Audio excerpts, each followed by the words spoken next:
We want to start you with breaking news. The Elon Musk Twitter saga is seemingly over. Elon Musk just ended his bid to buy the social media giant. He says the company has repeatedly failed to provide him with specific data he had requested before completing the merger. In a letter submitted to the SEC, Musk's advisors say Twitter had violated its contractual obligation by not providing Musk with information relating to spam and fake accounts, as well as certain financial records. Now, Musk had originally offered $44 billion, you'll remember, to buy Twitter. So let's bring in NewsNation business contributor Lydia Moynihan again to talk about what all this means. Okay, Lydia, this is breaking news. So tell us what exactly this means. What exactly is Musk accusing Twitter of that he says is amounting to this breach of contract? Yeah, breaking up is hard to do, but Elon Musk certainly makes it entertaining. He's rich, he's brilliant, he's very impetuous. He has been signaling for quite some time now that he might have buyer's remorse. Well over a month ago, he was posting articles basically saying that Twitter actually had more bots than they were reporting. And it kind of seems like he's grasping at straws here. Now, the thing is that Elon Musk he said he didn't need to do due diligence when he bought Twitter, which is very unusual. So that basically makes it very hard for him to say that Twitter wasn't honest with him because he didn't even ask to look into any of the information they were providing. So it's going to be very interesting to see how this plays out. Whether or not he actually has a legal leg to stand on. Well, and Lydia, you mentioned now that, he's been tweeting about this for weeks now, talking about these bots, these fake accounts. But do any of these accusations actually hold water? I mean, does he potentially have a case here? Yeah, I think because he waived his right to due diligence, I don't think that he can prove that they misled him. It'll just be interesting how it plays out. And one of the things I know we're going to touch on later in this segment is this $1 billion termination fee. And so, he wants to get out of having to pay that.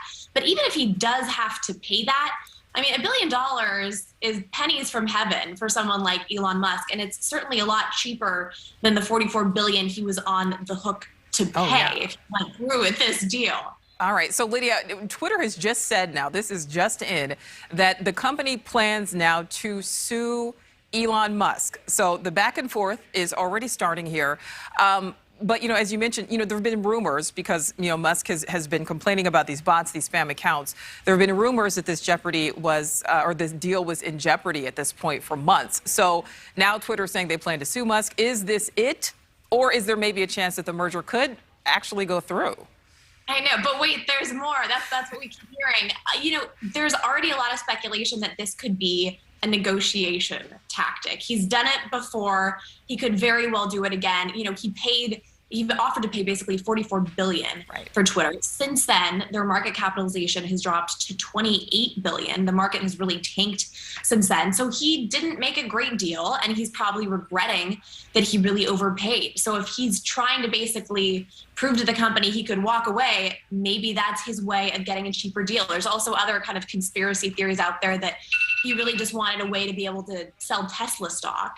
And the fact that he, used Twitter as an excuse to be able to sell his shares of Tesla was a way he was able to capitalize on the electric vehicle car company he runs without alarming investors in Tesla that he was just trying to sell all of his shares. So there's already a lot of conspiracy theories about what he may be doing, but I mean, clearly, it's anyone's guess at this point.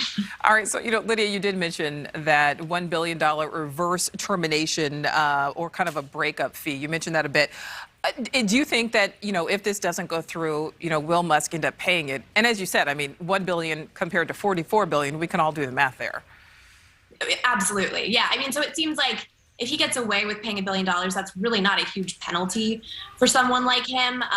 But I think Twitter is going to kind of eke this out because Elon Musk promising to buy them for $44 billion is the best thing that's really ever happened to them. They're not going to be willing to let this go lightly. I'm sure they're going to be willing to enter into a very protracted legal battle. I just also want to note, I mean, on Twitter, of course, of all places where this is a hot topic right now, understandably, there's other theories that maybe Elon Musk basically just, floated buying Twitter and did this as a way to bring visibility to Twitter's algorithm and to Twitter's business model and show that they were biased. So I mean, who knows at this point, but yeah, Twitter is not going to let this go lightly, and I think they're going to do everything they can to try and close this deal. So it's going to be in the judge's hands. Yes, and certainly in the news, I'm sure, for weeks to come now. Okay, Lydia Moynihan, thank you so much.